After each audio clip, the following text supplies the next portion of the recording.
You wake up. This is not your haven. It's a cramped space. You try to move your arms and find they are tied to your body. You can barely bend your legs. When you try to stretch your neck, you hit the cold ceiling. You can't quite believe it, but this is a coffin, or something close enough to it.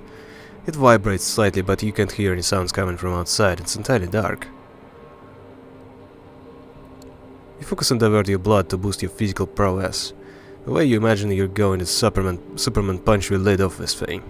You kick with all your strength, but only make a dent in it. Hey, it's a start. You keep kicking, with each hit you make a dent bigger. You manage to make a small crack in the very bottom of the container. A bit of light comes in, and sounds. Crackle over radio, the hum of a car's engine, a nervous male voice. Object breaking containment, please advise. A response you didn't quite catch. The brakes of a car, your container being jostled by some impact. Keep kicking, keep wrestling out of your prison. The car doors opening violently, the sound of a gun cocking, a panicked scream. Operation compromised. Engaging blank bodies. Shots, some struggle, silence. Then it comes off. What the? Tamika? Tamika? Yes! We found you. Yeah, if you did your jackpot. Come on, get up. We gotta get going. Oh, D'Angelo is my pal now. Seeing their faces is surprising, even more so in these circumstances. You immediately realize that you're in danger though, and follow your companions out of the car into the street of North Bronx. The one has crashed into another car. A familiar face, that of Kaiser's ghoul, Jackie, stumbles on one out of the wrecked sedan and slinks away into the darkness before you can call after him. A few of you jog away towards the line of the trees and take shelter under the branches, just as you hear a chopper approach him. Its searchlight illuminates the wrecked van and moves toward you. Hide now! As you see Tamika literally goes on the ground, melting the earth underneath her feet, as if she was being swallowed by it. You look to D'Angelo, but he's not there. Must be his disappearing trick again. You're left alone, and with just seconds to make your move before Spotlight finds you. Yeah. Crap, that might drain my blood to just complete limit. But screw it, go for it. You take off before the light can reach you. In a single dash, you find a small overgrown mound beneath an old tree. You realize you didn't have to run that far. The searchlight passes through where you were standing just seconds ago, but doesn't actually reach much further into the park. Crap! The helicopter flies on. The searchlight is frantically moving through the vicinity as your companions once again appear in your proximity. House call. We have to get out of here before SI puts boots on the ground. Wait, SI? Can you tell me what's going on? What are you two doing here, and how do you know each other? D'Angelo, fill them in while we talk. We walk, follow me. They started a number on you. You haven't got raided, and they took you to a ride upstate. They have a facility somewhere out of town, not a place you'd want to be. The thing that surprises me the most, though... it was Kaiser who contacted us and let us know. How did... Well, okay, that's the thing he does. What about Sophie? If we hit my haven, then what about Sophie? Is she safe? Guess she's been in the game for years. I'm sure she's doing just fine. Sipping gourmet blood out of an expensive glass or whatever the fancy broad draws. That's alright. Come on, stay low. They say I might still be around. I keep feeling like I hear something in the background. Kaiser's familiar car stops nearby, and the back seat opens. Your allies usher you inside and join you. Being inside this mobile fortress never felt like a relief until now. I forgot what I did for him. Let's just... Hey, Flatrin, missed me? Actually, I kinda did. Oh, that's so sweet. I had to break it to you, but I didn't take a sudden liking to you. I'm here in business.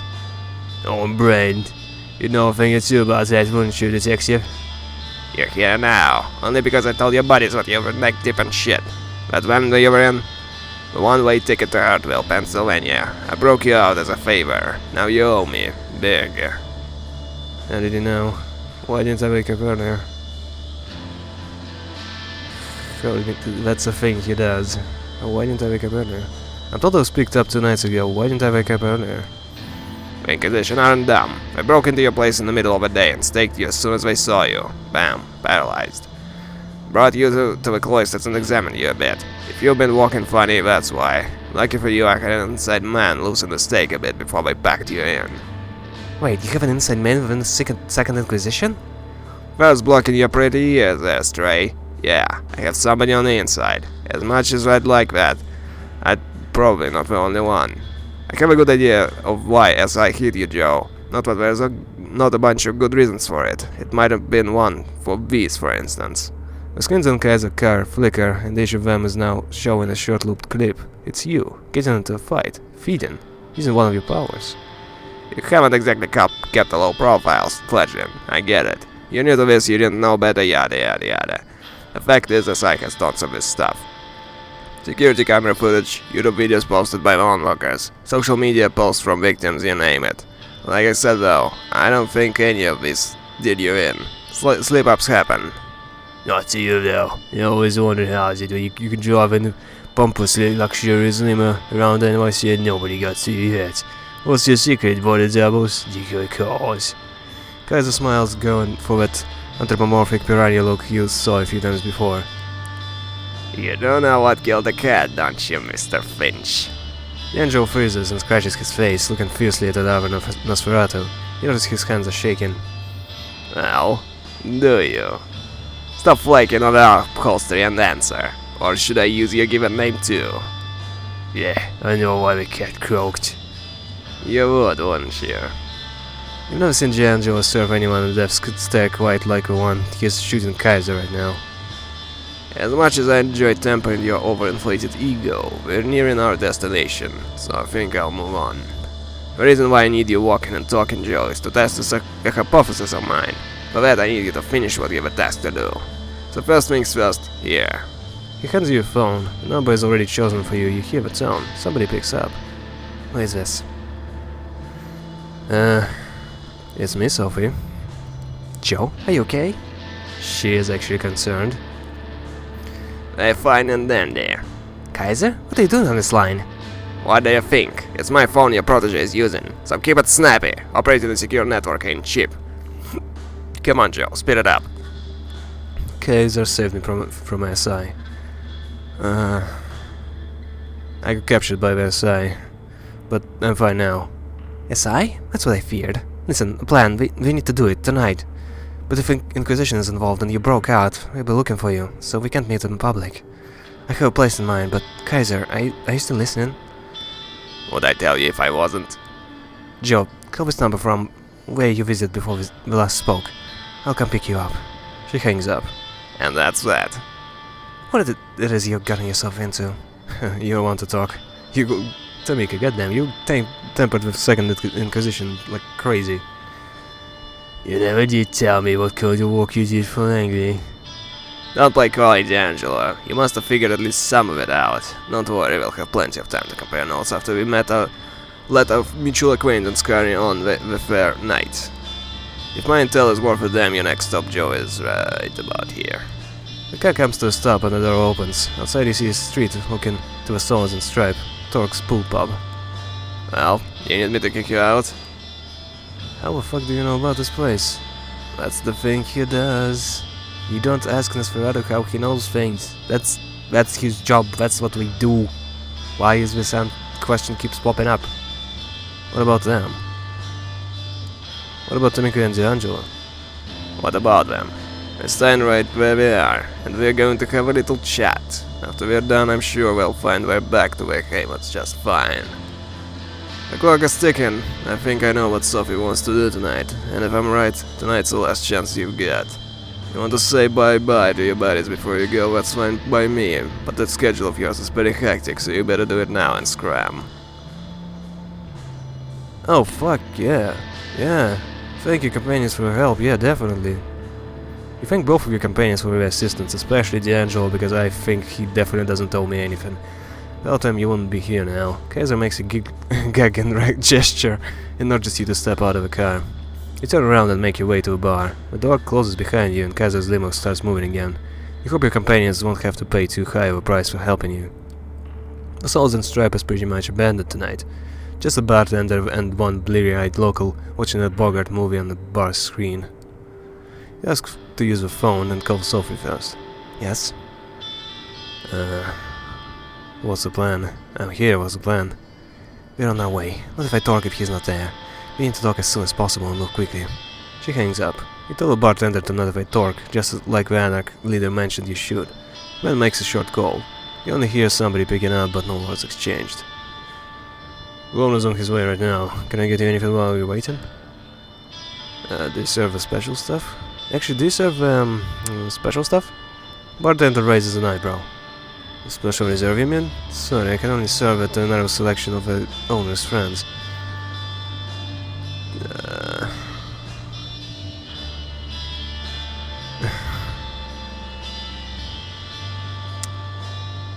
Try it. Come on, I won't tell anybody, just a sip of the good stuff. Yeah, okay, but just a little, okay? So we don't notice any of it missing. He takes out a bottle from a safe behind the counter and pours a bit of brown liquid into a glass. It's whiskey. There, enjoy. The disappointment is palpable, at least the smell is nice. Thor comes in some 10 minutes later without Mia. He tips his hat to you, puts a hand on the bleary-eyed Patchen's shoulder, and says something to him under his breath. We both laugh. Marty, how's the night going? Quiet, sir. Just how you like it, eh? Torque notices the untouched glass with a bit of whiskey in it, what he persuaded the bartender to pour. For me? You shouldn't have. He takes a glass and drinks the liquid, moving it around at his mouth before swallowing. He looks you in the eye. Sure, I won't keep it in forever, but a night when I don't enjoy the taste of good whiskey is a night when I will truly consider myself damned. Well, Joe, I believe you wanted me here for a good reason. Let's hear it. You're about to tell him what brought you here. When the door to the bar opens and Sophie walks in, all splendor and charisma. Her patron's eyes are now glued to her, and so are the bartenders. Torque isn't happy with the sight. Well, this isn't what we agreed on, Joe. Care to explain? We had to improvise. Things get complicated, we had to improvise. Pleasure to meet your acquaintance. I believe Joe already told you why I'm here. Not in any detail. And the circumstances of meeting were supposed to be different. So, Miss Langley, tell me why I shouldn't ask you to leave and kick you out your protege while I'm at it. You will like what I have to say. Yeah, I heard that line 100 times, but 99 of those ended with somebody getting hurt, and that's not something I'm in the mood for tonight. You're wasting time. There's a unique opportunity we should take advantage of, and we only have an hour or so to discuss it before it will be time to act. My driver is waiting outside. Let me get them minute. First of all, I'm not going anywhere without Mia. That was the deal. Second, it's Joe who was supposed to do the driving, not his servant. Both serve me, so it's of little difference. The circumstances have changed and we had to adapt. Don't be stubborn. Foolishness does not suit you. I have a secure spot in mind where we can talk. I'll stop you right there. Torque is seething, but he's keeping on leading his anger. His voice barely changes. My conditions were clear. The way I hear it, you want to break each one of them. I see no reason at all to agree to any of this. I believe I will be staying put tonight. You have places to be, yes? Torque, you're throwing away the only good chance you have at challenging Callahan. Don't be a fool. Well, it comes off.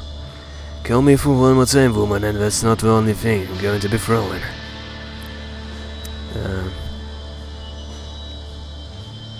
Sophie is not really acting like a child. Torque is being cautious because, yeah, he's justified in that, so... Ooh, that's a bit of a doozy.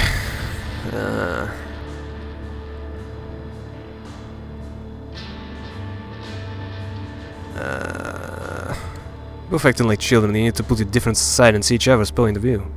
Both Sophie and Torque glare at you, no powers, just their personas are enough to make you feel like you'd prefer to be anywhere else but here. And who the fuck do you think you are? There's only one child here, Joe.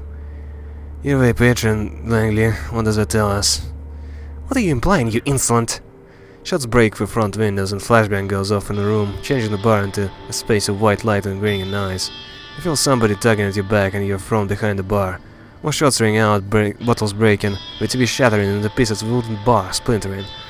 Your sight comes back, but you think you've gone deaf, because suddenly the room is silent.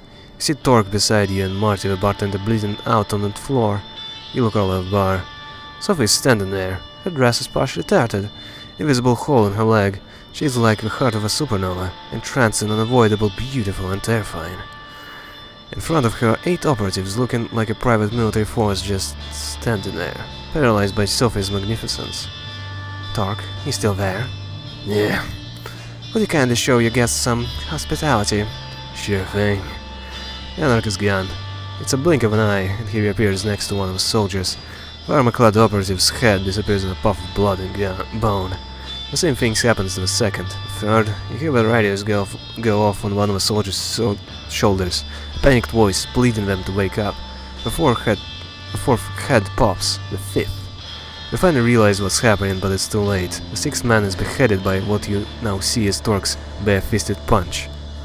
Torque stops by the seventh man, rips something off his neck and bites down. Sophie walks over to the last man and has him kneel in front of her before biting as well. Can I get one? On your right, a man in full body armor emerges from the back door, raising his assault rifle. What the fuck? Yeah, go for it. Not thinking twice, you stand up and grab the soldier's head in your hands. Before he can react, you twist. The sickening sound of breaking bone is followed by a crumpling of his limp body. You see Torque is holding a combat knife in his hand, ready to throw. He catches your eye. Beat me to it. Beat me to it, Langley. Sophie wipes her mouth and looks at him. That meeting still an item? Yes. I'll take it. Splendid. Torque walks behind the bar and checks on the bartender. You see the Anarch open his own wrist and feed blood to a wounded man. Drink up, Marty. It'll make you feel better. Get the hell out of here and wait for me here. She's coming, and she'll know what to do. Torque? Yeah, go and take her back door, Joe. Come on. You slink back into an alley behind the bar, leaving 10 bodies and one grievously wounded ghoul behind. Nobody stops you from circling around the block and finding your way to Sophie's car. Gregory drives away, casually as if it was just another late-night drive, and not the crowning of a desperate, complicated evening. Sophie brings you all to a luxurious apartment in Manhattan's Upper West Side. Okay, I'm just taking a look. Still looking great. The way she explains that the vampire who owned it left the city a few years ago and gave away spare keys to a handful of few trusted compatriots. It's been used sporadically since. Fancy. You like it? I always felt it too modern for my taste, but what's important is what it's secure.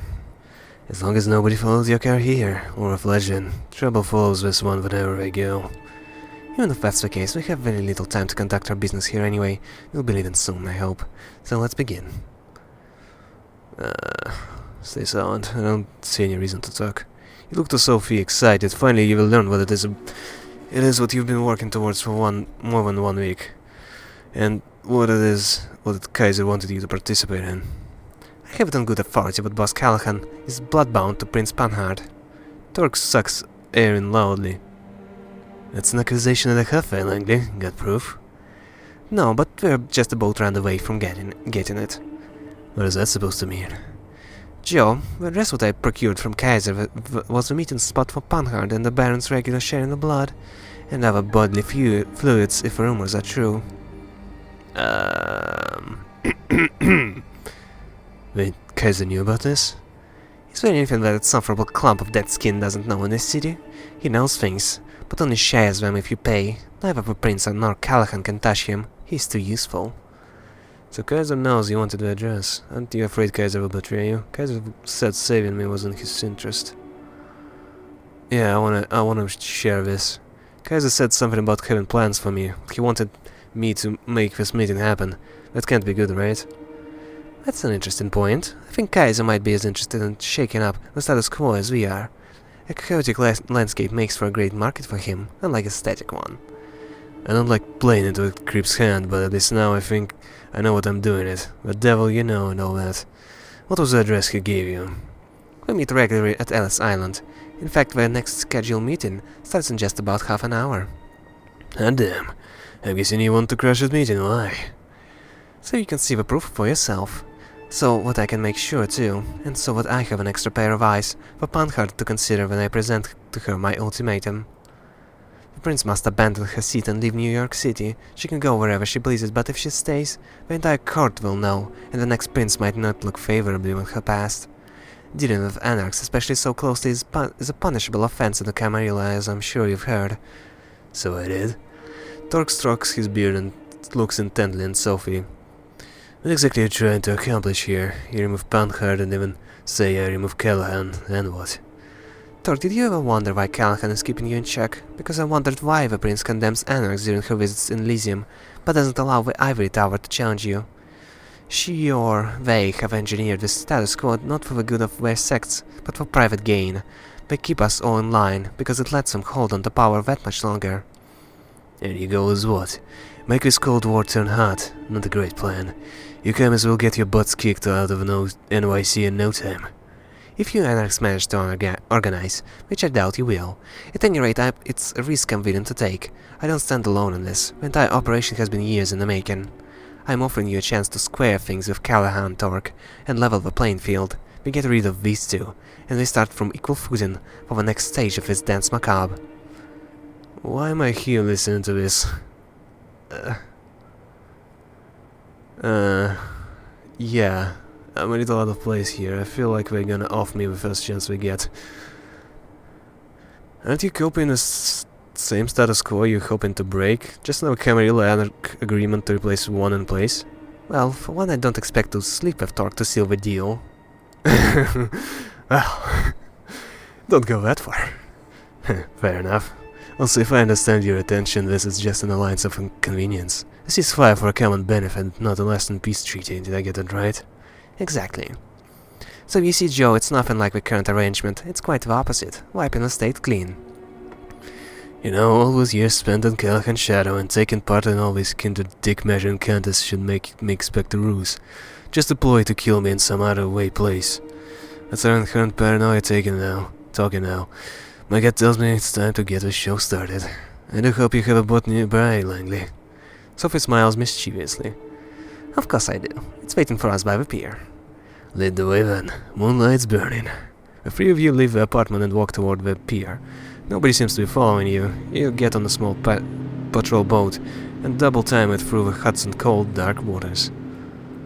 Out of all the places in NYC where the Prince and the Baron could be meeting, it's Ellis Island, a landmark with a dark past, a museum on one hand and dilapidating piece of history on the other. You leave a boat and make your way to the southern part of the island, paying no heed to the renovated tourist attractions on the northern side. You expected some resistance, a night guard, a helicopter, flying overhead and an NYPD patrol boat. Nothing. The island seems completely deserted. It's clear what Sophie is on edge. She's moving as quietly and subtly as ever, but you can see she's eager to reach a particular house her intel pointed out. Torque is following suit, grimly determined, flashing his piercing gaze all around, still clearly uncertain what this isn't some kind of scheme. Finally you see it, light coming from a window in one of the buildings on the edge of the island. The three of you slowly creep near the building and take a look inside the window. There it is, Callahan, kneeling in front of the Prince, sucking on Panhard's wrist, both fully clothed. A small blessing. Torque makes his movement before Sophie can stop him. He busts through the building's doors. God damn it, Torque. It happens very quickly. Torque grabs Callahan by the shoulder and throws him through the still open door. Callahan hits the ground hard. Torque appears on top of him and starts punching. You fucker, you piece of shit! Stop. The Prince's voice takes hold for just enough to have Torque relent, which the Baron used to the fullest, kicking Torque off and taking advantage of the situation by trying to bite in. Prince, call off your lapdog. Langley, what's the meaning of this? The two anarchs break apart, both wounded but none of them quite done, yet. They look at one another with pure hatred. Kill the bitch, Helen. But leave the flesh into me. Right after I deal with this shit stain, I'm gonna... A shrill unpleasant laughter fills the air. You know who it belongs to. Kadir? Wait. I thought... Come on. I wanted Kadir to be in this. He's like the one character who I like in all this political nonsense. So entertaining, truly. It almost feels like a shame to break up this spectacle, but alas. Thomas? Who the fuck is this joker? Ah yes, I don't think we've met, though I did hear a lot about you, Mr. Torque. My name is Thomas Arturo and I am... Callahan uses this moment of uncertainty to strike. He's still too slow for Torque, who throws the boss onto the lawn and the two exchange blows again. Helen, if you'd be so kind and ask your friend to not hurt our guest too much. Callahan, don't kill him. This time Calican comes on top and grabs Torque in an iron hold. Your companion struggles but can't quite break away. I will not be denied, Clan, not this time. You will do as I command. And she will do as I command her, Douglas, old boy. What? Like I was saying before, I was so rudely interrupted, I feel like I need to break up this little spectacle. It's going on for much too long. You think you're smart, Langley, you and your clique. Figured out there was something fishy going on all on your own, but you were always working with just a piece of a puzzle. Wasn't she, Joe? Sophie looks to you shocked and disappointed. What? What are you... What am I talking about, you ask? You Flashin. You don't know, how could you? Only I knew. And your sire, of course. Whoever one who agreed to embracing you after some negotiations. You hear a scream and a curse. It's Callahan, whose arm has been nearly ripped off his body. Torque breaks off of a Baron's grasp, but doesn't continue the attack. Instead, he's at the edge of water in the blink of an eye and disappears into the Hudson. The only trace left of him is his fedora hat. Another actor going off script at the very end, huh? No matter. Let him bring us some amusement now that the production is almost wrapped up. He'll reach his allies. He'll tell everyone of this. He'll end if we naively assume the nights aren't numbered. Now that he's in the SI sights, this show must go on one way or another. What hurt to encourage leaks and speculation? Sophie looks at you. How could he, Joe? I saved you! I don't know what you're talking about. I still don't know what the hell is going on here. Arthur chortles to himself. Langley, what happened to your self-esteem? You can't really think of a simple neonate has outplayed you. Or maybe this oblivious act is your way of groveling for mercy. Thomas, what? You thought that being an expert chess player would always be enough. You never realized that people at the top simply flip the chessboard over and punch you in the face whenever they don't like how the game is going. He motions to the remaining kindred. But the thing is, you weren't even adept at playing the game you knew. Joe? Just another pawn placed on the board by my associate. You thought they were your piece since you took them in, but who gave you that idea? You turned to a night when you were judged by Prince Panhard. A woman in red, Sophie, somebody speaking to her, a man in glasses, a man standing before you now. This is cruel. We know what's going to happen. If only somebody spoke up for this poor child, they could be a useful tool for the Camarilla. Terror creeps onto Sophie's face. Of course, those are not words you heard, were they? No, you were already grasping for some opportunity to further your scheme. I put the bait out, and you took it, hook, line, and sinker. After that, it was a matter of time before you started using Joe as your errand boy. Nobody is quite as easy to track and monitor as a naive fledgling who's just learning the ropes. What is it you want, Thomas? What do I want? Oh boy, my answer is so simple but so hard to put into words.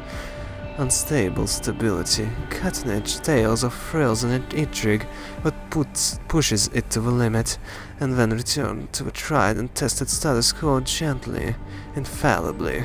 A system full of distracting moving parts which stimulate conflict so convincingly that the users never feel a need to direct their energy toward the upset in the system. Achieving the internal through the disposable, building a city that's like a ship of Theseus, constantly changing its parts, yet always maintaining the same purpose, serving the same goal at all times.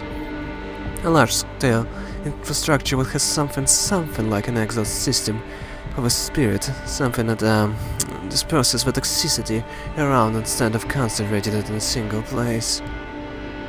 Yeah, I was about to say the same. None of what you're saying makes the slightest bit of sense. Arturo is momentarily stopped in his tracks. He stares into the ceiling for a few moments before a sad grin appears on his face. Spoken like someone who's never really had what it takes to make it into the big leagues. Fuck you too, man. With a theatrical snap of fingers, he gives his last sentence a sense of finality. Something's changed in the air. You could swear you saw a shadow move behind Sophie. Oh, goodbye, Sophie. A person appears behind Sophie. You can't believe your eyes. It's Adelaide Davis, holding garden shears in her hands. Fuck it, help her! She doesn't deserve this shit. You take off and rush towards Sophie. You only make a few steps before a shape blinks right next to you and pushes you away. Arturo. You hear the chairs click. Sophie's red hair conceals her face as her head falls, separated from her shoulders. Silence. That was unpleasant laughter erupts next to you. Oh, Joe, your career is moving at breakneck pace. Moving up and up and up. Let me congratulate on your promotion. What do you want from me? What's the rush? I was about to get to that. Helen, feel free to leave us and take her Baron with you. Thomas, I don't think you should. Shush, you're just being jealous, Adelaide. Escort the prince and dear old Douglas, please. Sure thing. Sure thing, darling. You're left alone next to Sophie's body. You try not to look, but it's hard to ignore her little frame decomposing in front of your eyes. Congratulations, you've won this little game. Set out on a suicide mission and successfully brought down the power-hungry wannabe tyrant, even if it probably wasn't the way you imagined it. Her red dress is like a cloth thrown at the mummified corpse. Now you're free to enjoy paradise again, life after death, immortality, eternal youth. What they didn't tell you, of course, is living in paradise is inherently sinful, but not everyone can partake. But you have time to learn now to live with sin, don't you? He takes a melancholic look at the city's skyline surrounding him, the Statue of Liberty and the lights of Manhattan shimmering in the distance. You know, New York has taught me to believe in fate. My own life began right here, and it began with utter despair. My first instinct was to drown myself in books and keep reading and reading until literature gave a piece of wisdom I needed to go on. Personally, I find reading a silly hobby in retrospect. I always had this minuscule hope that the next sentence I'd read could finally bring me salvation, but it never did. It only gave me fuel for this elevated, righteous, and intellectual suffering. But the more I read, the easier it was for me to boil every paragraph down to the power relationship, a character's influence over one another, the right to try to impress the reader, etc. The strings everyone pulls started to look like strands that weave into a fabric of fate, and once I saw its beauty, I got teary-eyed. My architect instinct kicked into overdrive. I didn't have to submit to fate. All I have to do was cooperate with it and wait for my time to shine, give it my input whenever needed until it trusted me to do more. Thomas steps over what's left of Sophie, wiping his glasses with an elegant cloth from his pocket. And it did. Fate let me look after the city with my architect's tools. I started quietly shaping the streets and corridors, while Kaiser and his ilk shaped the information flow. And among many tools this process gave me, one of them was a way to reliably come up with useful agents like you. The methods I used were crude at times, but the route was there. All you had to do was follow it. Some people wrote rollback passages, others planned city arteries. In the end, the effect is the same. Someone always follows. He puts on the glasses and gives you a long, hard look. You know, I have grown fond of you. You did so well. Even when that idiot Callahan tipped the Inquisition off, you still got out. I like that kind of resourcefulness. I could use that kind of resourcefulness. He uncovers his wrist. So take my blood, just enough so we can start off on the right foot, as a sign of good faith. A sign that you're ready to play in the big leagues, ready to behold the sights I've prepared for you. What do you say, Joe?